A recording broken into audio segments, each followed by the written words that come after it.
Welcome दोस्तों। 21वीं सदी का सबसे खतरनाक मैदान, जहां परमाणु ताकतों के बीच टकराव का आशंका है और जहां छाया युद्ध अब खाली लड़ाई में बदल चुकी है। ये जंग है इजराइल और ईरान के बीच की, एक ऐसा संघर्ष जो सिर्फ दो देशों तक सीमित नहीं है बल्कि पूरी दुनिया का सुरक्षा को हिला सकता है। 27 फरवरी 2026 में बहरीन में अमेरिका नौसेना के बेस पर मिसाइल हमला। 12 दिन की जंग, ईरान के परमाणु वैज्ञानिक की टारगेट किलिंग और वो रेड वेडिंग ऑपरेशन जिसने तेहरान में IRGC के कमांडो को एक साथ ढेर कर दिया। आज का इस वीडियो में हम आपको ले जाएंगे 1979 से 2026 तक के सफर पर। जानेंगे कि कैसे सबसे अच्छे दोस्त सबसे बड़ा दुश्मन बने। इस जंग का असर भारत और पाकिस्तान पर क्या पड़ेगा और क्या सच में तीसरा विश्व युद्ध की आहट हो रही है। जो कीमत 1979 से पहले ईरान और इजराइल गले के याद थे। फारस के राजा साइराज द ग्रेट ने यहूदियों को बेबीलोन की कैद से आज़ाद कर दिया था। 20वीं सदी में भी इजराइल को तेल सप्लाई करता था और दोनों देशों के बीच गहरे राजनीतिक और आर्थिक संबंध थे। हमला शुरू हुए अमेरिका राष्ट्रपति ट्रंप ने अपने social media platform truth social पर पोस्ट किया कि इतिहास के सबसे बड़े लोग में से एक खमनेई मर चुका है। इसके तुरंत बाद इजरायली प्रधानमंत्री नेतन्याहू ने भी टीवी पर कहा कि तेहरान में आयतुल्लाह के आवासीय परिसर को नष्ट कर दिया गया है और इस बात से बढ़ते संकेत है कि यह तानाशाह अब इस दुनिया में नहीं है। इजरायली सेना के प्रवक्ता ने यह तो यहाँ तक दावा किया कि IRGC chief general Mohammad Pakpour और कई अन्य वरिष्ठ कमांडर भी मर गए हैं, लेकिन यही पर कंफ्यूज है। ईरानी मीडिया और अधिकारियां लगातार इन दावों का खंडन कर रहे हैं। ईरानी विदेश मंत्री अब्बास आरगची ने NBC न्यूज को दिए इंटरव्यू में साफ कहा, जहां तक मुझे पता है ये जीवित है, सभी वरिष्ठ अधिकारियों सुरक्षित है। नाज़-ए-किराम सलाम अलैकुम। परवरदिगार का शुक्र है कि रहबर मुअज़्ज़म जिंदा और सही और सलामत है। ये दुश्मनों की साजिश है जो ये खबर फैलाई जा रही है कि आप शहीद कर दिए गए। लिहाजा रहबर के तमाम चाहने वालों से गुजारिश है कि खबर की तहकीक करें, फिर उसके बाद से किसी खबर को शेयर करें और खबर पर यकीन करें। ईरान के सुप्रीम लीडर के ऑफिस के एक अधिकारी ने इसे दुश्मन का मानसिक युद्ध बताया। सोशल मीडिया पर भी जबरदस्त एक्टिविटी देखने को मिली। जिस वक्त दुनिया भर में खमनाई की मौत की खबरें चल रही थी, उनके अधिकारियों एक्स अकाउंट से एक पोस्ट किया गया जिसमें जुल्फिकार तलवार की तस्वीर थी, जो न्याय और प्रतिरोध का प्रतीक है। इससे यह संकेत मिल गया है कि न केवल जीवित है बल्कि पूरी स्थिति पर उनकी नजर है। तो दोस्तों, रिकॉर्ड साफ कर दे कि आयतुल्लाह अली खमनोई मरे नहीं गए हैं। अमेरिका और इजराइल के दावे महज प्रोपेगेंडा थे, जो शायद ईरानी जनता और सेना के मनोबल को तोड़ने के लिए किए गए थे।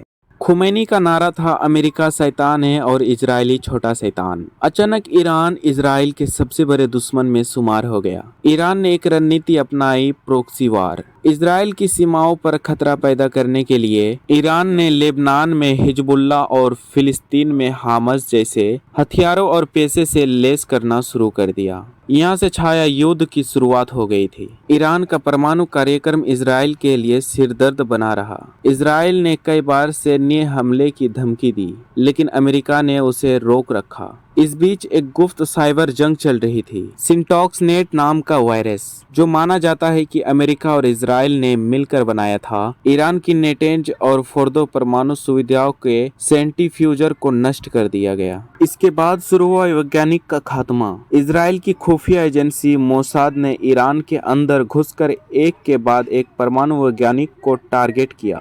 इजरायली नागरिकों और राजनीतिक पर दुनिया भर में हमले करवाए। ये सिलसिला दशकों तक चलता रहा, लेकिन 1979 में वो इनकलाब हुआ जिसने पूरी मीडिया ईस्ट की तस्वीर बदल दी कि आयतुल्लाह खमैनी की अगुवाई में ईरान में इस्लामी क्रांति आई थी और शाह को सत्ता से बेदखल कर दिया गया।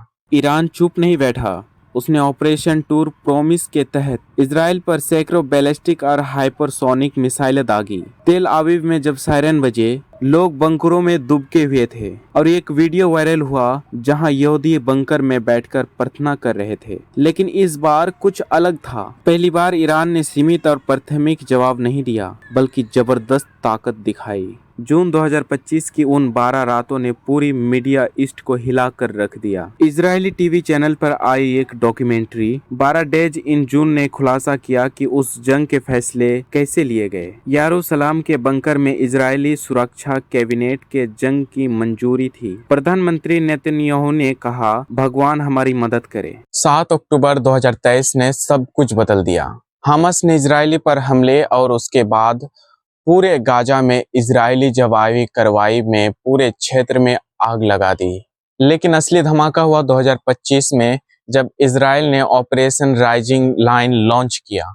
पहली बार इजरायल ने ईरान की धरती पर सीधे और बड़े पैमाने पर हमला किया, जिसमें उसकी missile factory, air defence system सब कुछ तबाह हो गया। लेकिन सबसे बड़ी चुनौती थी फोर्दो की परमाणु सुविधा, जो पहाड़ के अंदर बनी हुई थी। इसे नष्ट करना इजराइल के बस की बात नहीं थी। यह अमेरिका को आगे आना पड़ा। 9वें दिन अमेरिका राजी हुआ और उसके बंकर बास्टर बमों ने फोर्दो को ध्वस्त कर दिया। इसके बाद नौतांज और इस्फहान पर ही हमला हुए। हाल ही में 27 फरवरी 2026 को एक और अहम मोड़ आया। खबरें आई, ईरान ने बहरीन में अमेरिका नौसेना के बेस को निशाना बनाया। हालांकि यह हमला एक खाली हिस्से पर हुआ ताकि बड़ी टकराव ना हो, लेकिन यह साफ संकेत देता था कि ईरान अब अमेरिका ठिकाने को भी अपने दायरे में ला सकता है। यह सिर्फ इजराइल नहीं बल्कि पूरे खड़ी क्षेत्र के लिए खतरे की घंटी है। यह जंग सिर्फ 2 देशों तक सीमित नहीं रह सकती। ईरान के पास सबसे बड़ा हथियार है हॉर्मुज जलमद भूमध्य। दुनिया का 20% तेल इसी रास्ते से गुजरता है।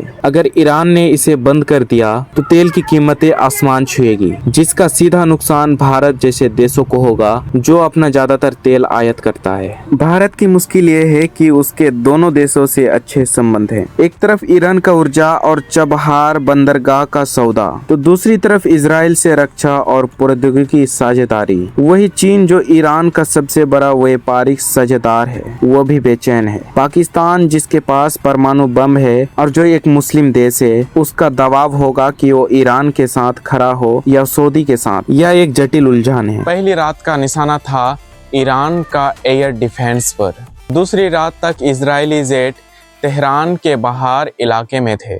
सबसे बड़ा ऑपरेशन था द रेड वेडिंग।